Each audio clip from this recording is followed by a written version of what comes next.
They just went through the Afghanistan total disaster for no reason whatsoever. We're going to leave Afghanistan, but we're going to leave it with strength and dignity. And we're going to keep Bagram, the big air base, one of the biggest air bases in the world. We gave it to them for nothing. We're trying to get it back, by the way. Okay, that could be a little breaking news. We're trying to get it back because they need things from us. We want that base back. But one of the reasons we want the base is, as you know, it's an hour away from where China makes its nuclear weapons. So a lot of things are happening. The Russia situation, I hope we're going to have some good news for you coming up. But again, it doesn't affect the United States. And look, it doesn't so much affect you. Of course, you are a lot closer to the scene than we are. We have a whole ocean separating us. But I will say this, millions of people have died in that war, millions of souls. And they're not American. They're soldiers, mostly soldiers, as you know. Imagine a single stretch of tarmac so important, so fought over, that it has hosted 3 empires, 2 superpowers, and 1 global superstore disguised as a military base. No, it's not a plotline from a Tom Clancy novel. It's Bagram Air Base. Welcome to the story of a place that has been bombed, built, abandoned, and claimed more times than a sofa at a yard sale. If Afghanistan is called the graveyard of empires, then Bagram is the funeral parlor everybody's forced to rent. Located just 50 kilometers north of Kabul, it's not just an airfield. It's a piece of land that tells you who's in charge, who's losing, and who's about to make a very expensive mistake. Let's rewind the tape. 1950s, Cold War era. Afghanistan, caught between Soviet influence and American charm offensives, needed infrastructure. The Soviets stepped in with bulldozers, blueprints, and big dreams. They began carving out Bagram as a military hub, because even back then, this land screamed strategic jackpot. Fast forward to the 1979 Soviet invasion. Bagram transformed into Moscow's main operational base in Afghanistan. Picture rows of MiG fighters lined up on the tarmac, Soviet officers puffing cigarettes while staring at maps, and Afghan fighters circling like hawks in the hills. For a decade, Bagram knit the beating heart of Soviet occupation, hosting thousands of troops, armored divisions, and supply lines. Until, of course, the Soviets learned the same lesson as everyone else. Afghanistan doesn't like uninvited guests. They pulled out in 1989, leaving behind wreckage, runway scars, and a power vacuum. Cue the 1990 Civil War. The base, battered and cratered, became a prize in a bloody tug-of-war between rival factions. Shells landed, hangars burned, and the once proud Soviet fortress looked more like a junkyard of broken metal and dashed ambitions. Then came 2001. After 9/11, the U.S. arrived with Operation Enduring Freedom. Suddenly, Bagram was back in the spotlight, this time wearing stars and stripes. And when America builds, it builds big. The U.S. revamped Bagram into a mini-American town, complete with fast food chains like Burger King and Pizza Hut, gyms, barracks, even a PX where soldiers bought everything from protein powder to DVDs. Imagine a war zone with Whoppers on demand. That was Bagram. But don't mistake it for just a convenience store with jets. It was the nerve center of the entire U.S. war effort. Intelligence briefings, drone launches, medevac flights, and high-profile detainees all cycled through Bagram. Its 11,800-foot runway could handle the biggest bombers in the arsenal. It was the Pentagon's Swiss Army knife, one blade for logistics, one for combat, one for politics. Yet Bagram also carried a darker shadow. It wasn't just a base. It was a detention site where thousands were held during the War on Terror. Some without trial, some allegedly tortured. For Afghanis, Bagram was often less Burger King and basketball courts and more barbed wire and broken families. Then came 2021. The U.S. pulled out, chaotically. One night, U.S. forces slipped away from Bagram without even telling the new Afghan commanders they'd trained. When word got out, looters stormed the base. Hours later, the Taliban marched in, raised their flag, and declared victory.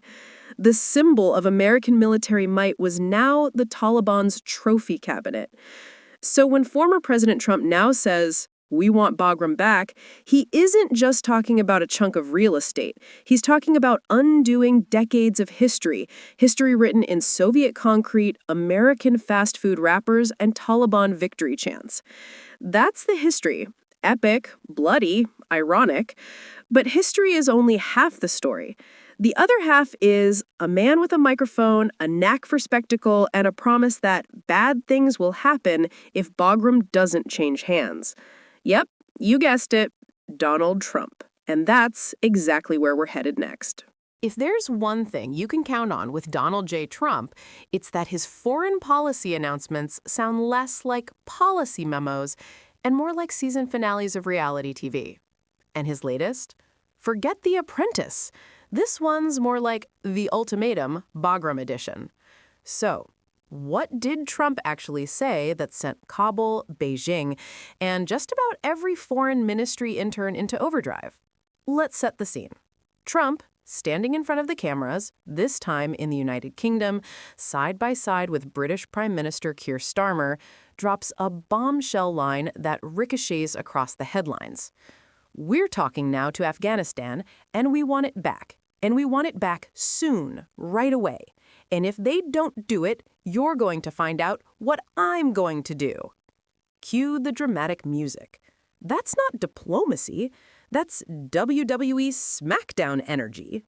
"You're going to find out what I'm going to do" is the kind of phrase that belongs in a trailer for a Sylvester Stallone comeback film, not in a discussion about international treaties.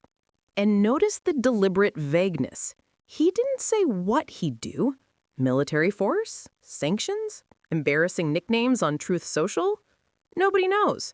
But that's the magic of Trump's rhetoric. Keep it just vague enough to scare everyone while leaving your options wide open. Now here's the kicker. He didn't just frame this as an Afghanistan issue. He pulled China straight into the conversation, saying, "One of the reasons we want the base is, as you know, it's an hour away from where China makes its nuclear weapons." Boom. Suddenly, this isn't just about the Taliban and Afghan sovereignty. It's about China's nuclear program. With one sentence, Trump managed to take an already tense situation and make it a regional crisis. You can almost imagine Chinese officials spitting out their tea. "Excuse me?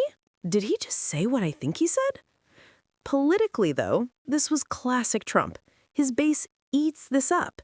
Tough talk, dramatic threats, casting himself as the guy who won't get pushed around. Compare that to his endless criticism of Biden's chaotic withdrawal from Afghanistan. Trump paints himself as the one who would never have, quote, given away Bagram for nothing. Never mind that it was actually his administration that cut the Doha deal, setting up the withdrawal. Details, details. This is where Trump's genius and chaos intertwine. On one hand, he's highlighting a real strategic concern. Bagram's proximity to China's nuclear testing facilities in Xinjiang does make it valuable. On the other hand, he's doing it in the loudest, vaguest, most inflammatory way possible. He's basically telling Beijing, "Hey, don't get too comfortable over there. We might just show up in your backyard again." And let's not forget the domestic angle. Trump thrives on spectacle. He knows that every time he says something like, "You're going to find out what I'm going to do," cable news runs it on loop, Twitter or X explodes, and suddenly the conversation shifts from Biden's record to Trump's bravado. For him, it's free advertising, another chance to look tough, decisive, indifferent. But here's the problem. Foreign policy isn't pro-wrestling. You can't just tease bad things like it's a cliffhanger. Other nations take those words seriously. Diplomats have to scramble, analysts have to guess, and allies have to wonder if America's commitments are stable or just a press conference away from implosion. And all of this over a base that the U.S. already walked away from in 2021. It's like Trump is demanding the return of a house he signed away the deed to, claiming, "I never wanted to sell it in the first place." The irony is rich, the stakes are real, and the fallout? Well, let's just say the other side wasn't exactly amused. Because when Trump went bold, the Taliban went bolder. They didn't just say no, they said not now, not ever, not even an inch. And their response? Oh, it was steel-plated, unapologetic, and dripping with Afghan history. That's what we're breaking down in part 3. When Trump dropped his "bad things will happen" line, you could almost hear Kabul roll its eyes. The Taliban didn't just shrug it off. They snapped back with the kind of unflinching, steel-plated language that's been Afghanistan's signature for centuries. If history has taught us anything, it's this: Afghanistan doesn't do compromise when it comes to sovereignty. So, how did the Taliban reply? With absolute clarity. Their spokesman, Zabihullah Mujahid, declared, "Afghanistan's independence and territorial integrity are of the utmost importance." Translation: Bagram is not up for grabs. Period. Full stop. No fine print. Then came Fasihuddin Fitrot, a senior Ministry of Defense official with the verbal knockout punch. "A deal over even an inch of Afghanistan soil is not possible. We don't need it." Not an inch. Think about that. In a world of politicians who love vague wording, considering options, exploring solutions, the Taliban went for the linguistic equivalent of a slammed door. No wiggle room, no legalese, just a flat rejection that says, "This conversation is over," before it even began. But here's where it gets even more interesting. The Taliban didn't just rely on rhetoric, they pulled out their legal receipts. They reminded Washington of the Doha Agreement signed in 2020. Under that deal, the U.S. pledged to withdraw its forces and, crucially, to respect Afghanistan's independence and territorial integrity. In other words, we left, we promised to not come back, and now you want to break your own contract. And the irony? That agreement was negotiated under Trump himself. Yes, the very man now demanding the base back is the one whose administration laid the groundwork for leaving in the first place. If irony had a capital city, Bagram would be it. The Taliban know this history gives them leverage. They can stand up on the world stage and say, "We're not just defending sovereignty, we're defending the written word of an agreement you signed." And that's a powerful argument, not just domestically, but internationally. Because for all of their flaws, brutalities, and isolation, the Taliban are savvy enough to know that treaties and signed commitments carry weight in diplomacy. Now, let's not sugarcoat this. The Taliban's rejection wasn't just about legal documents. It was about national identity. Afghans have spent centuries resisting outsiders, from the British in the 19th century to the Soviets in the 20th and the Americans in the 21st. To give up Bagram now, even voluntarily, would feel like betraying that legacy. By saying, "not even an inch," the Taliban aren't just making policy, they're tapping into the deep emotional well of Afghan history. And domestically, this stance is political gold for them. Let's be honest, the Taliban's rule since 2021 has been rocky. Economic collapse, humanitarian crises, internal divisions. They're not exactly winning awards for governance. But nothing unites a struggling government like an external threat. By standing firm against Trump, they can rally Afghans with the timeless cry, "We are defending our land." It's a distraction, a unifier, and a legitimacy boost all in one. So while Trump's words made headlines in the West, the Taliban's words resonated at home. They took the threat, reframed it, and turned it into proof of their own strength. That's not just defiance. It's strategy. And that leaves us at a crossroads. On one side, a former U.S. president is talking tough, dangling vague threats, and hinting at China. On the other hand, the Taliban government said absolutely not and dared anyone to test them. It's a clash of egos, history, and high stakes. But words alone don't settle geopolitics. The real question is this: what happens if threats turn into actions? Because the risks aren't just about Trump and the Taliban. They ripple across Beijing, Moscow, Tehran, and beyond. Welcome to Part 4, the global fallout if this showdown escalates. Here's the thing about foreign policy. You can say something in Washington, or in Trump's case, in London, and suddenly Beijing, Moscow, Tehran, and Islamabad are all nervously clutching their coffee cups. Because in geopolitics, what looks like a local squabble is often a regional earthquake. And Trump's "We want Bagram" backline? Yeah, that's the tectonic plate shifter. Let's unpack the risks. First, the obvious, the Taliban themselves. This isn't 2001, when they were scattered in caves. Today, they're in power, running ministries, commanding armed forces, and very much entrenched across Afghanistan. Any U.S. attempt, real or perceived, to seize Bagram would trigger armed resistance. And spoiler alert, fighting the Taliban in 2025 would look a lot like fighting them in 2001, except now they've got control of the state, stockpiles of U.S.-made weapons left behind in the withdrawal, and the confidence of having already outlasted two superpowers. Second, regional players. Trump's mention of China wasn't just a throwaway line. Beijing has enormous stakes in Afghanistan, from mining investments to concerns about Uyghur militants. And when Trump publicly linked Bagram to China's nuclear weapons testing range in Xinjiang, alarms went off in Beijing. The message was clear: we might park bombers in your backyard. That's not just provocative.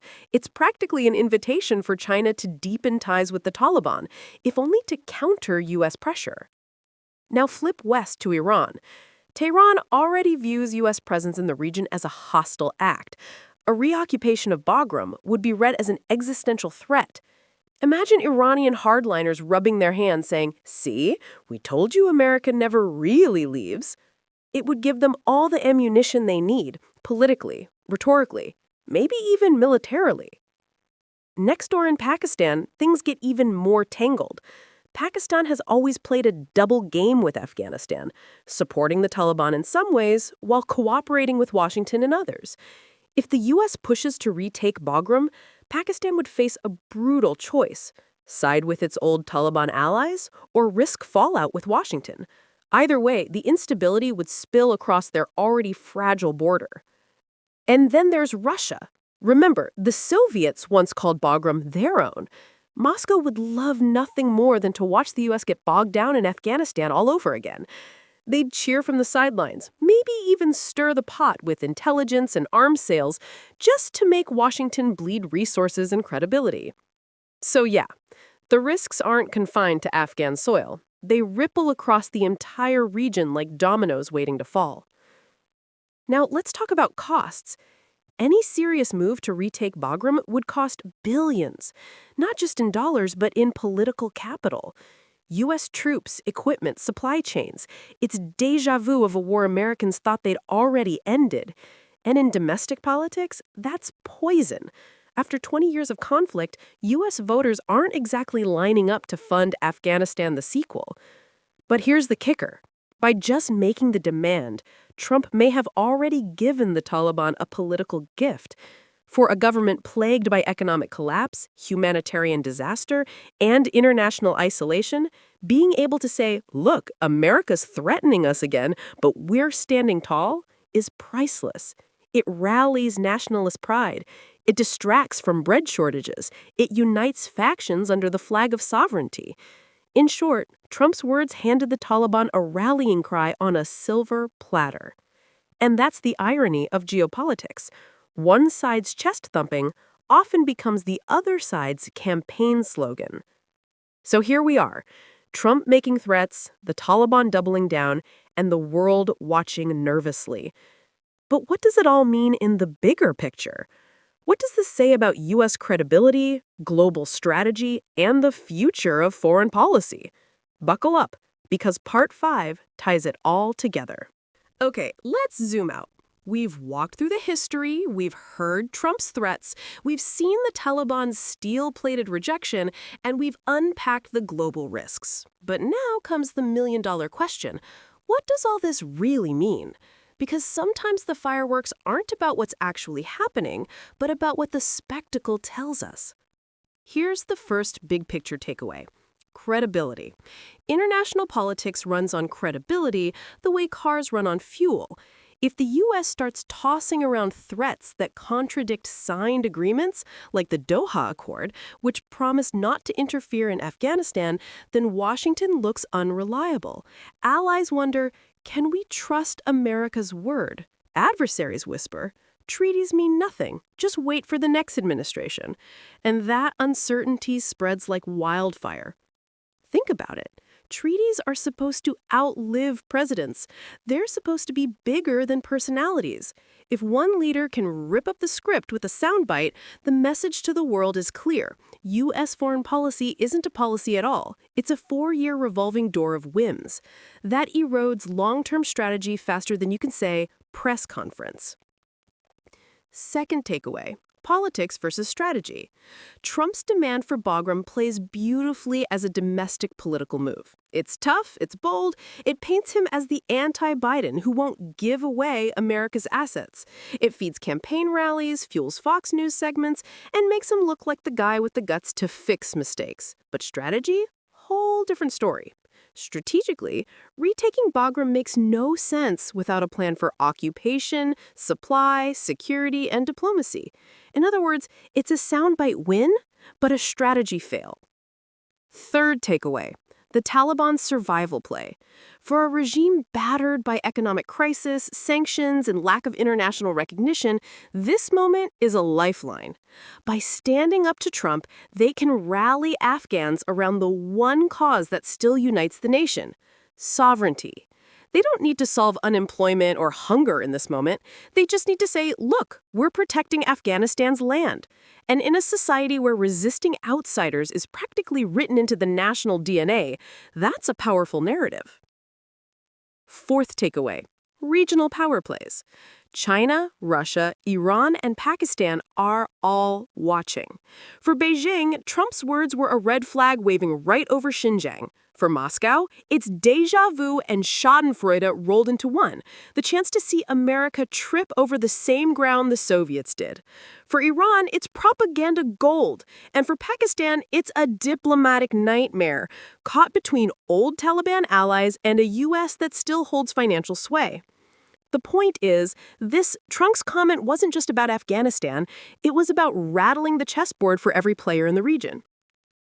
Fifth takeaway, the absurdity factor. Let's not ignore the comedy here. The man who negotiated the exit deal is now furious that the exit happened. It's like selling your car, signing the paperwork, handing over the keys, and then months later demanding it back because you suddenly remembered it had heated seats. The Taliban, of all people, are now holding up the receipts of Trump's own deal as their defense.